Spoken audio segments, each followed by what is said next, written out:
Bonjour et bienvenue, vous êtes sur Croisée des chemins. J'espère que vous allez bien aujourd'hui, c'est un vrai plaisir de vous retrouver pour notre point info. Je vous propose de commencer. L'échec de relance pourrait bientôt arriver car le Congrès a adopté le plan d'aide de Biden. Nancy Pelosi s'est réjouie de l'adoption du plan de relance qu'elle a qualifié d'acte législatif historique. Mais certains républicains disent que le projet de loi est à la fois excessif et c'est un gaspillage. Selon eux, moins de 9% des fonds sont consacrés à des questions liées à la crise sanitaire. Par exemple, 160 milliards de dollars sont consacrés aux vaccins, à leur distribution et aux tests. Comparé à 350 milliards de dollars pour les gouvernements des États et des collectivités locales. Mais la secrétaire du Trésor Janet Yellen dit que cela devrait apporter une certaine prospérité. En revanche, un groupe budgétaire non partisan dit que l'enveloppe globale de Biden pourrait finir par coûter 2 fois plus cher. L'une des dispositions qui suscite la discussion est le crédit d'impôt pour les enfants. Le projet de loi de Biden l'augmente de 1 000 $. Il est maintenant de 3 000 $ par enfant. En effet, les contribuables ayant des enfants de 17 ans ou moins recevraient des paiements mensuels de 300 $. Le représentant démocrate Richard Neal parle de le rendre permanent. Certains s'inquiètent du fait que cela pourrait conduire à un revenu de base universel. Cette mesure supprime les exigences de travail existantes qui augmenteraient le crédit obtenu en fonction du revenu du travail de la personne. Mais désormais, toutes les familles de contribuables gagnant moins de 200 000 $ peuvent demander le crédit complet. Les experts fiscaux ont qualifié cette augmentation de vaste entreprise. Richard Hector, chargé principal des études de politique intérieure à la Heritage Foundation, affirme que ce programme de crédit d'impôt pour enfants coûtera au pays près de 80 milliards de dollars par an et environ 40 milliards de dollars supplémentaires en réduction d'impôts. Les partisans de l'expansion disent qu'elle réduira la pauvreté de nombreux Américains. Ils notent qu'en vertu de la loi actuelle, les familles sans revenus ne peuvent pas bénéficier de prestations, mais que les prestations familiales augmentent à mesure que les revenus du travail augmentent. Pourtant, le véritable problème de l'aide sociale est la forte incitation à l'oisiveté que comporte le système actuel de 500 milliards de dollars. Les propositions de Biden aggraveraient considérablement ces problèmes. Même les familles qui ne travaillent pas pourraient recevoir jusqu'à 3 600 $ par enfant, en plus de toute autre aide qu'elles pourraient déjà recevoir, comme les coupons alimentaires, l'aide médicale, etc. Il note que ceux qui bénéficieraient le plus de ce changement sont les parents célibataires les moins instruits. Il s'agit également d'un revirement par rapport à la réforme de l'aide sociale des années 90. Cette réforme avait conclu que les mariages brisés et une dépendance importante à l'égard de l'aide sociale nuisaient à la société. Le recteur note que la réforme bipartisane a vu une diminution massive de la dépendance à l'égard de l'aide sociale et dans le même temps une augmentation de l'emploi, ce qui a conduit à une baisse sans précédent de la pauvreté des enfants, en particulier des enfants noirs. Selon le recteur de l'époque, cette modification du projet de loi sur les secours revient à une politique d'aide inconditionnelle qui est extrêmement coûteuse, mais aussi très préjudiciable aux pauvres eux-mêmes, car lorsque vous faites cela, dit-il, vous les poussez en marge de la société. Selon Nicolas Giordano, professeur de sciences politiques à Suffolk Community College de New York, ce type de changement n'est pas durable. Il a déclaré à Epoch Times que ce programme coûterait près de 1 000 milliards de dollars et que ce programme, s'il est proposé aux personnes en situation de pauvreté en précisant que c'est à condition qu'il n'y ait pas d'augmentation de la charge fiscale. En effet, la représentante républicaine Liz Cheney affirme que le résultat sera une augmentation des impôts pour la classe moyenne. Passons à une autre politique de Biden qui suscite la controverse, celle concernant la crise des migrants.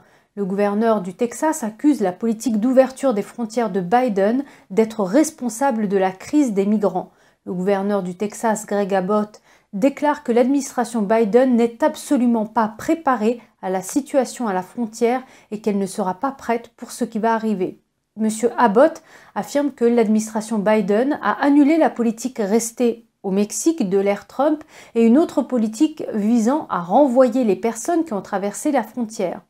Le Texas a lancé l'opération Lone Star ce week-end. Cette opération intègre le département de la sécurité publique du Texas et la garde nationale. Elle vise à lutter contre le trafic d'êtres humains et de drogue dans l'État. Le gouverneur a également visité le centre de détention de l'ICE et d'autres installations. La patrouille frontalière lui a dit qu'en un peu plus de 2 mois, plus de 800 étrangers criminels ont été arrêtés. Parmi eux, 78 délinquants sexuels et 68 membres de gangs, dont les membres du MS-13. Selon M. Abbott, la stratégie des cartels consiste à submerger les agents de la patrouille frontalière par un afflux massif de migrants. Lorsque les forces de l'ordre sont occupées, les cartels font passer la frontière aux individus les plus dangereux. Et il affirme que les politiques de Biden en sont responsables. Abbott dit que le Texas a besoin d'un financement fédéral pour plus d'installations de l'ICE. Il estime qu'elles sont essentielles dans la procédure. Jason Jones, ancien capitaine du département de la sécurité publique du Texas, affirme que le nombre de franchissements illégaux de la frontière américaine est monté en flèche récemment. Il raconte qu'en février, la Border Patrol, qui a appréhendé près de 101 535 personnes qui ont franchi illégalement la frontière sud, et ce malgré le temps glacial. Il a dit que 26 000 personnes ont échappé à la capture. Ce nombre de franchissements est presque 3 fois supérieur à celui de l'année dernière. La patrouille frontalière en avait attrapé près de 37 000 l'année dernière et près de 77 000 en 2019. Beaucoup de ceux qui traversent sont des mineurs non accompagnés qui ne peuvent pas être refoulés s'ils sont originaires d'un autre pays que le Mexique. Le ministère de la Santé et des Services sociaux vient d'ouvrir un 2e établissement pour accueillir le nombre croissant de mineurs qui arrivent.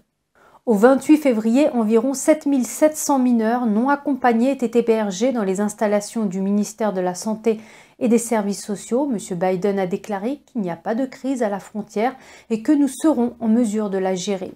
L'augmentation du nombre de migrants à la frontière américano-mexicaine a provoqué des tensions entre les journalistes et la secrétaire de presse à la Maison-Blanche. La secrétaire de presse Jen Psaki a déclaré que l'administration s'efforce de faire comprendre que la majorité des personnes qui se présentent à la frontière seront refoulées. Madame Psaki a refusé de qualifier la situation à la frontière de crise. Elle a déclaré, je cite, « Écoutez, je ne pense pas que nous devions mettre de nouvelles étiquettes sur ce que nous avons déjà fait comprendre comme étant un défi, ce que nous avons fait comprendre comme étant une priorité absolue pour le président, ce sur quoi nos équipes politiques travaillent chaque jour. » Madame Psaki a déclaré qu'il s'agissait d'une décision politique de laisser entrer les enfants non accompagnés à la frontière, ce qui constitue selon elle l'approche la plus humaine pour faire face à des circonstances très difficiles dans la région. Fin de citation. Le représentant de l'Arizona, Andy Biggs, a riposté écrivant sur Twitter, je cite, « Il n'y a rien d'efficace, de moral ou d'humain à donner aux trafiquants d'êtres humains, de sexe et de drogue les moyens d'accroître leur activité à travers notre frontière sud et dans les communautés américaines. » Fin de citation. Madame Psaki a également esquivé une question sur le fait que le nombre d'enfants migrants a triplé. Un journaliste a demandé pourquoi elle ne confirmait pas ce chiffre et Madame Psaki a demandé au journaliste de demander ces chiffres au ministère de la Sécurité intérieure. Mais le journaliste a dit que le DHS ne confirmerait pas le nombre. Madame Psaki a déclaré que l'administration encourage la transparence, mais elle a dit que ce qui est vraiment important, c'est la cause profonde des problèmes et les politiques pour les résoudre. Elle a également déclaré que les reporters et les caméras seront autorisés à entrer dans les installations pour migrants, mais elle n'a pas précisé quand. Certains États s'opposent à la politique d'immigration de Biden, le dernier en date étant la Floride. En effet, le procureur général de l'État a annoncé qu'il allait intenter une action en justice pour des règles qui, selon lui, vont à l'encontre de la loi fédérale. Ashley Moody, procureur général de Floride, affirme que la Maison-Blanche est tenue d'expulser les criminels qui se trouvent illégalement dans le pays, ce que l'administration Biden a décidé de ne plus faire. Dans une interview accordée mardi à Fox News, elle explique que l'administration a déjà annulé l'opération Talon. Il s'agit d'un effort national visant les immigrants illégaux ayant commis des crimes sexuels. Elle a ajouté que maintenant, les nouvelles directives libèrent effectivement les grands criminels dans le pays. Moody a affirmé qu'elle va porter l'affaire devant un tribunal fédéral. Ces commentaires font suite à un commentaire de l'ancien directeur intérimaire de l'ICE, Thomas Homan la semaine dernière qui affirmait que les démocrates antifrontaliers ne parviendront jamais à supprimer l'ICE, mais qu'ils s'efforceront de le paralyser et de paralyser l'agence de l'immigration. Les procureurs généraux de l'Arizona et du Montana ont également engagé une action en justice contre la politique d'immigration de Biden. Les États se disent préoccupés par ces changements. Les nouvelles règles limiteraient la capacité de l'ICE à détenir certains immigrants illégaux, sauf s'ils représentent une menace pour la sécurité nationale, s'ils ont franchi la frontière après le 1er novembre ou encore s'ils ont commis des crimes graves. Les deux parties ont donc déposé une demande d'injonction préliminaire visant à empêcher l'entrée en vigueur de la réglementation. Et nous passons à présent au Big Tech, Twitter qui poursuit le procureur général du Texas, Ken Paxton. Le géant des médias sociaux accuse Paxton d'abus de pouvoir, d'intimidation et de harcèlement. Twitter affirme que Paxton s'en prend à l'entreprise en représailles à l'exercice de ses droits au premier amendement. Les pratiques de modération de Twitter sont en cause, notamment la décision de suspendre le compte de l'ancien président Trump.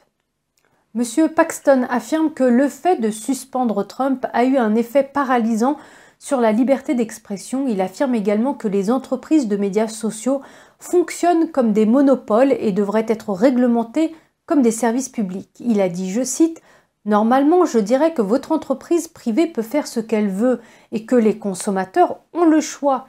Mais ici, les consommateurs n'ont pas le choix, ils n'ont pas le choix. Et donc, nous devons réguler cela et nous assurer que la liberté d'expression n'est pas contrôlée par quelques personnes très riches de la technologie. » Fin de citation. Paxton demande maintenant des informations sur les politiques et les pratiques de modération de Twitter. Twitter affirme dans son procès que la divulgation de ces politiques de modération pourrait nuire à leur efficacité. La société affirme également que les demandes de Paxton vont à l'encontre du premier amendement. Twitter fait valoir qu'elle a le droit de décider du contenu à diffuser sur sa propre plateforme. L'entreprise demande au tribunal de bloquer les efforts de Paxton pour obtenir les informations et examiner les décisions internes de Twitter. Et nous passons au PDG de MyPillow, Mike Liddell, annonce qu'il lance son propre site web de médias sociaux après que Twitter ait suspendu ses 2 comptes. Il en a fait l'annonce au podcast de Charlie Kirk la semaine dernière en déclarant, je cite, « Tous les influenceurs de la planète peuvent s'y rendre. Vous aurez une plateforme pour vous exprimer », ajoutant « Nous lançons cette grande plateforme pour que toutes les voix de notre pays puissent revenir et recommencer à dire ce qu'il en est. » Il a poursuivi en disant qu'avec son site, les gens n'auront plus besoin de YouTube. Il ajoute que les gens pourront parler et ne marcheront plus sur des œufs. Il laisse entendre que le site sera lancé dans 4 à 5 semaines, mais il ne donne pas plus de détails, affaire à suivre. Voilà, croiser des chemins, c'est fini pour aujourd'hui. Merci d'avoir été à l'écoute. Prenez soin de vous et je vous dis à très bientôt. Merci, au revoir.